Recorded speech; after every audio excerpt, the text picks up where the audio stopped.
bienvenidos. Cuánto me alegra que estudiemos juntos la palabra del Señor, para que aprendamos lo que la Escritura nos enseña, pero hoy también para que de pronto sumes a las herramientas que tienes para tu estudio bíblico una herramienta más, una herramienta que quisiera poder aportarte. Tiene que ver con mi aproximación personal al texto. Tal vez mi aproximación al texto no es la aproximación de un erudito o de un teólogo.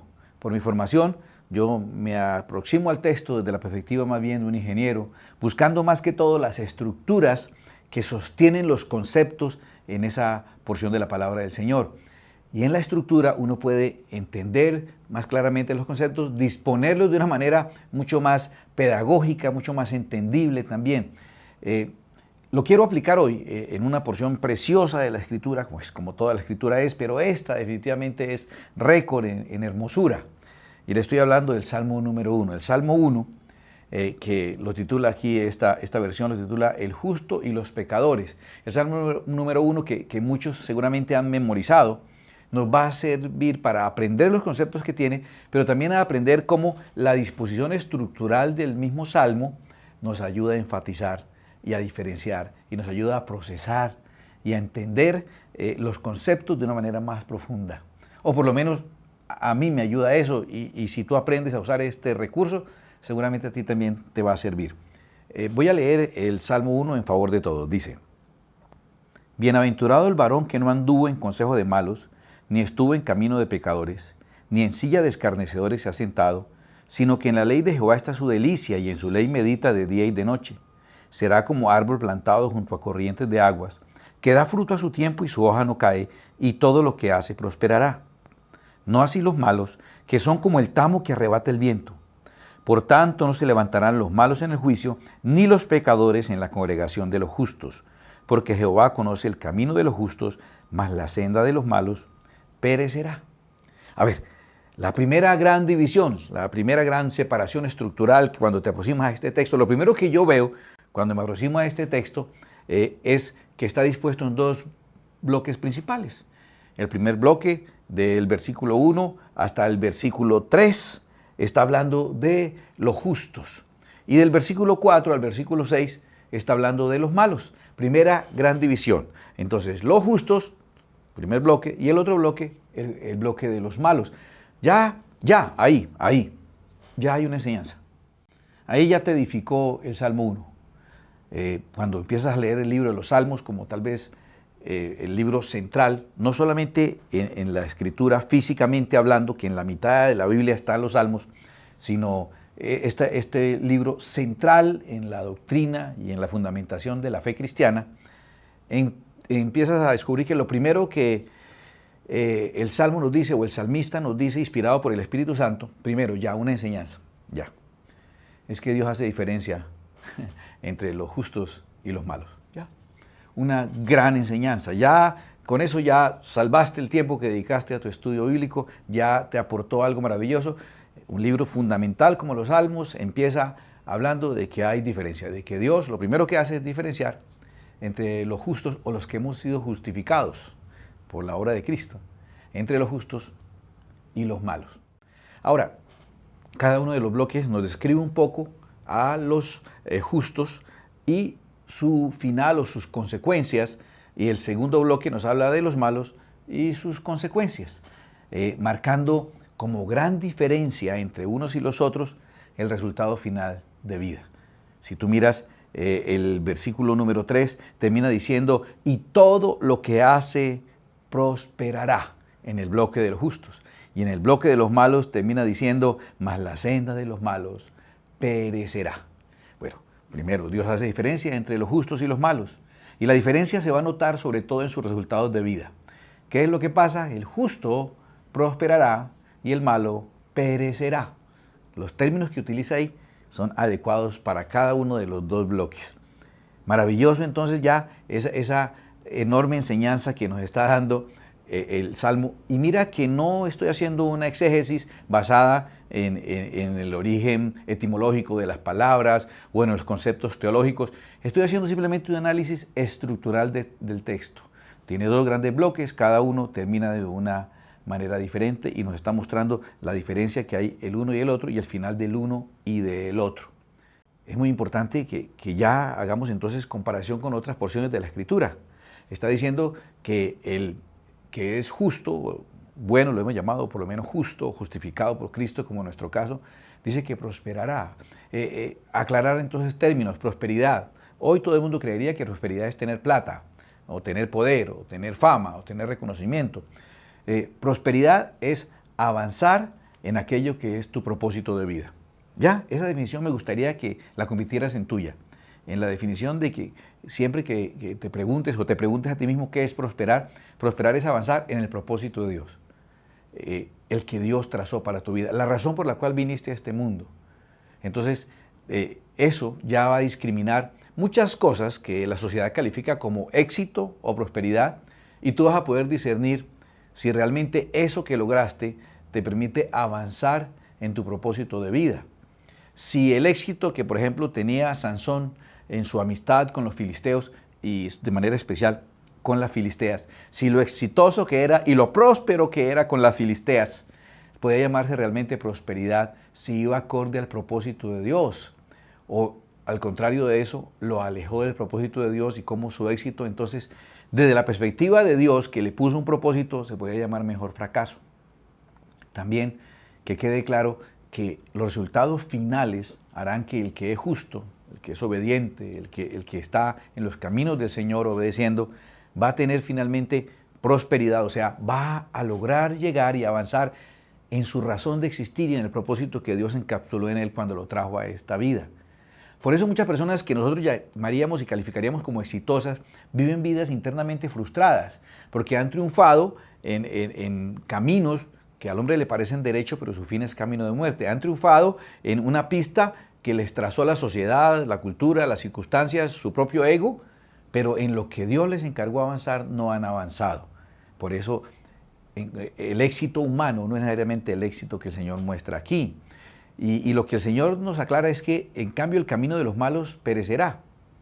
Te invito a leer el Salmo 37. Léelo tranquilamente, reposadamente, cada vez que sientas que está frustrado porque tú haciendo las cosas, bueno, medianamente bien, o como yo, tratando de hacer las cosas de manera correcta y agradar a Dios, no obtienes los resultados y a veces los avances que tú quisieras, y ves a otros que no hacen las cosas con el interés de agradar a Dios y tal vez no la hacen con la excelencia o con la honestidad adecuada, y los ves avanzar y prosperar. Lee el Salmo 37. Cuando te preocupes de ver a otros que parecen avanzar, lee el Salmo 37, que te va a explicar cómo ese avanzar es un avanzar efímero, cómo pasarás por ese lugar y encontrarás que es temporal. El lugar finalmente estará vacío, y el Salmo nos advierte que esos malos, su éxito y su permanencia será como el tamo que arrebata el viento. Pueden estar ahí, pero después pasarás y nada encontrarás de todo lo que aparentemente habían logrado. ¡Wow! ¡Qué edificación tan linda nos ha dado hasta ahora el Salmo 1! Y analizándolo simplemente de la parte estructural. Seguimos en la parte estructural. Tiene dos grandes bloques: los buenos y los malos, o los justos y los malos. Vamos al primer bloque, al bloque de los justos. Y en el bloque de los justos encuentras también que hay dos partes, tiene una división en dos partes. La primera nos habla de lo que los justos no hacen, y luego la segunda parte nos habla de lo que los justos hacen. La primera parte es el versículo 1 y dice que no anduvo en consejo de malos, que no estuvo en camino de pecadores y que no se ha sentado en la silla de los escarnecedores. Tres cosas que no hace ese que es llamado justo. Y luego, en la segunda parte, nos muestra lo que sí hace ese que es llamado justo, sino que en la ley de Jehová está su delicia, y en su ley medita de día y de noche. Luego de eso nos habla de la consecuencia de eso que él hace. Déjame hablar entonces de lo que el justo hace a diferencia del malvado. ¿Qué hace el justo?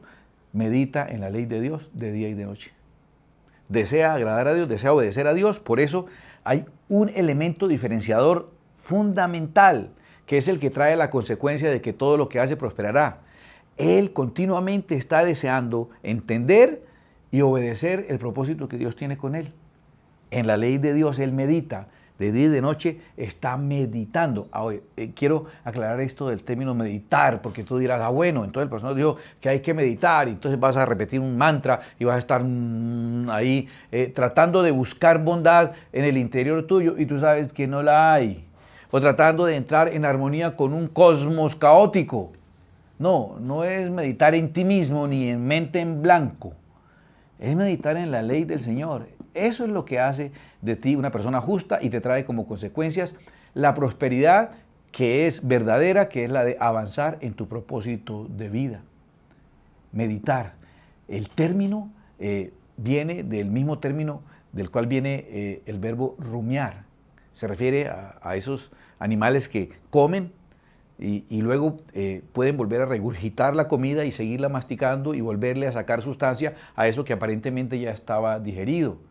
Y eso también es meditar, que ya leíste algo y te edificó, pero lo vuelves de nuevo a traer a tu mente en una circunstancia particular y de nuevo lo analizas y de nuevo lo entiendes y de nuevo lo aplicas y de nuevo te enriquece. Cuando alguien hace eso con la ley de Dios es por una sencilla razón. Quiere conocer la ley de Dios para obedecerla. Y ese que continuamente en cada circunstancia está trayendo la ley de Dios que ya tenía en su mente y la vuelve a traer y la analiza y la aplica y la revisa, es porque quiere obedecer lo que Dios manda. Y eso traerá que todo lo que hace prosperará. Es muy curioso. Escrito este salmo por David, el más grande rey de Israel, un hombre exitoso al extremo. Lo primero que él escribe en su salmo es para ser próspero, para que todo salga bien. Entonces, meditar en la ley del Señor de día y de noche y todo lo que hace prosperará. Josué, esto lo escribe David en su primer capítulo. Josué en su primer capítulo también empieza recibiendo de Dios la instrucción. Josué capítulo 1 está diciendo de parte de Dios la ordenanza: nunca se apartará de tu boca este libro de la ley, sino que de día y de noche meditarás en él, para que guardes y hagas conforme a todo lo que en él está escrito, porque entonces harás prosperar tu camino y todo te saldrá bien. Quiere decir que entrevistas a Josué, le dices: Josué, ¿cuál es el secreto de tu éxito? ¿Cómo haces para ser una persona tan exitosa? Ningún otro ha sido un conquistador tan poderoso como tú. ¿Cuál es el secreto de tu éxito? Y él va a decir: meditar en la ley de Dios de día y de noche y hacer conforme a lo que esa meditación resulta y hace que todo salga bien. Y le preguntas también al más exitoso rey de Israel y le dices: bueno, ¿y cuál es el secreto de tu éxito? Y él te va a responder: el secreto de mi éxito es meditar en la ley de Dios de día y de noche para aplicarla, y entonces todo lo que haga, lo que la persona haga, prosperará. Aclarando, avanzará en el propósito que Dios tiene para él. Mire todo lo que hemos obtenido hasta ahora de esta enseñanza maravillosa. Te expliqué las dos divisiones del Salmo 1, la parte que habla de los justos, la parte que habla de los malos. La parte de los justos lo partimos en dos secciones, y es lo que el justo no hace y lo que el justo hace. Ya te expliqué lo que el justo hace: meditar en la ley de Dios, de decidir obedecer de Dios. Ahora déjame hablar lo que el justo, para ser justo, no debe hacer. Y habla de tres cosas. Dice: no anduvo en consejo de malos, no se asesoró de los malos para tomar decisiones, no dejó que su cabeza se llenara de malos consejos, de malas orientaciones, de malos ejemplos. Cuidó su mente, cuidó lo que piensa, cuidó muy bien lo que hay en su mente, su manera de pensar, lo cuidó. Nosotros a veces somos demasiado descuidados con lo que dejamos entrar a nuestra mente. Yo te doy un ejemplo sencillo. Viene una persona con unas perversidades tremendas, con una capacidad de imaginarse torturas, perversiones, aberraciones, y monta una película y monta esas escenas perversas que están en su mente y produce con eso una película y las proyecta, y esas perversiones que solo se le ocurrirían a él, nadie que no tenga una perversión tan tremenda se las imaginaría. Ahora yo me siento y la basura que él tenía en su mente ahora la puso dentro de la mente mía. Ya soy capaz de imaginarme esas escenas. No necesito imaginármelas porque las vi. Entonces la perversión que había en la cabeza de alguno, ahora la tengo en mi cabeza. Llámese película, programa de televisión, cuento, historia, canción, lo que sea. Es la manera en que yo estoy exponiendo mi mente a que sea contaminada por el consejo de los malos. ¿Sabes qué no hace? El que es justo no deja que su mente sea contaminada. No anduvo en el consejo de los malos. No ha dejado que los malos alteren su manera de pensar. Primero, ¿qué hace entonces un justo? Un justo no expone su mente al mal. Lo segundo que hace, dice, ni estuvo en camino de pecadores. Tú sabes que el término camino implica la conducta de una persona, su comportamiento, su manera de vivir y actuar. Entonces decir que no anduvo en camino de pecadores es que sus acciones no fueron las acciones que corresponden a una persona perversa. Entonces, finalmente, ¿qué tengo que calificar como alguien correcto o incorrecto? Finalmente son tus acciones, porque no hay otra manera de percibir. Hablar, cualquiera habla. Pensar, pues los demás no notan. Son tus acciones las que te pondrán en uno u otro grupo. Y lo tercero que no hace, le repito, lo primero que no hace es dejar que los malos contaminen su manera de pensar. Lo segundo es dejar que la maldad contamine su manera de actuar. Y lo tercero, dice, ni en silla de escarnecedores se ha sentado. Escarnecer significa burlarse de alguien con el propósito de denigrarlo, con el propósito de afectarlo, con el propósito de humillarle y dañarle su autoestima. Él tiene cuidado con lo que habla. No deja que su boca sea instrumento de maldad. No deja que la maldad esté en sus pensamientos, y como no está en sus pensamientos y de la abundancia del corazón habla la boca, entonces mire que tampoco estará como un escarnecedor. Como no tiene malos pensamientos, pues no habla cosas malas. Y esa persona que no piensa cosas malas, que no habla cosas malas, finalmente también no hace cosas malas. Vea, tres cosas importantes que sí hace el justo. Repito la estructura.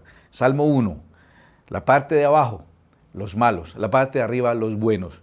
Dos grupos, lo que los buenos no hacen y lo que los buenos hacen. En lo que los buenos no hacen, hay tres cosas que los buenos no hacen. No dejan que su mente se contamine con el mal, no deja que su vida se contamine con actos malvados y no deja que su hablar se contamine con cosas perversas. Esas tres cosas tienen que ver con la primera expresión del Salmo. A mí me llama la atención que Mateo, cuando describe el primer discurso de Jesús, la primera vez que Mateo nos está narrando algo que Jesús dijo, es maravilloso porque en el capítulo 5 de Mateo empieza el discurso de Jesús diciendo, bienaventurados los pobres en espíritu. ¿Sí me entiendes? Bienaventurados. Y es el sermón de las bienaventuranzas. Lo primero que Jesús nos dice es bienaventurado. Lo primero que nos dice el libro de los Salmos es bienaventurado también, bienaventurado. ¿Recuerdas? El hijo de David, Jesús, mira esa genética, esas coincidencias estructurales tan maravillosas. Entonces también David inicia diciendo bienaventurado. Al punto que hemos llegado, ese bienaventurado es el justo, porque no hace tres cosas y porque hace una. La que hace es meditar en la ley de Dios para obedecerla. Las tres cosas que no hace es dejar que la maldad contamine su manera de pensar, su manera de actuar y su manera de hablar. No hace tres cosas y por eso logra ser bienaventurado. Esas tres cosas que no hace, logra que él sea un bienaventurado, y la palabra bienaventurado, ¿sabes qué significa? Significa 3 veces feliz. Tres cosas que no hace y con eso logra ser 3 veces feliz. Mira todo lo que nos ha aportado el libro de los Salmos en su primer capítulo, ni siquiera analizándolo desde la perspectiva espiritual, teológica, sino mirando simplemente su estructura. Quería compartirte esa manera de aproximarte al texto, porque es una manera que también enriquece, no es la única, ni siquiera yo llamaría que es la adecuada, pero es una herramienta más para extraer de este tratado precioso de vida, de este regalo de Dios que es su palabra, extraer las enseñanzas que hacen de nuestra vida una vida triplemente feliz, o mejor dicho, una vida bienaventurada. Oremos. Padre amado que estás en el cielo, hoy quiero darte gracias, Señor. Para mí es una alegría estudiar la palabra de Dios con mis compañeros y alumnos, con las personas que quieren saber más de ti. Y me alegra hoy mostrarles, Señor, una de las formas que personalmente tú me has regalado para estudiar la Escritura. Es simplemente lo que yo llamaría el análisis estructural. Es mirar el texto como si fuera una estantería y como si empezáramos a disponer los conceptos en un estante, y esa manera organizada de ponerlos nos permite relacionarlos y entenderlos tal vez aplicarlos y, si tú nos ayudas, obedecerlos de manera más eficaz. Señor, que mis compañeros y alumnos puedan también crecer en esta forma y en formas propias de acercarse al texto sagrado para ser enriquecidos y sobre todo para obedecerlo, y así su vida sea una vida triplemente feliz. Ese es mi anhelo y mi súplica en el nombre de Jesucristo, mi Señor y mi Salvador, en quien te doy gracias. Amén y amén. Deseo realmente que tu vida sea una vida de una persona bienaventurada, una persona triplemente feliz. Que Dios te bendiga. El propósito de Dios con este canal no es reemplazar tu iglesia, ni tu tiempo personal de estudio y de búsqueda de la presencia de Dios. Es apoyarte en tu crecimiento espiritual y el conocimiento de las Escrituras. Tú puedes apoyarnos a nosotros también cada vez que ves un video, cada vez que le das like, que lo compartes. Cuando te suscribas a nuestro canal, invitas a otros a suscribirse también. Es la manera en que tú nos apoyas para que nosotros también podamos seguirte apoyando. Que Dios te bendiga.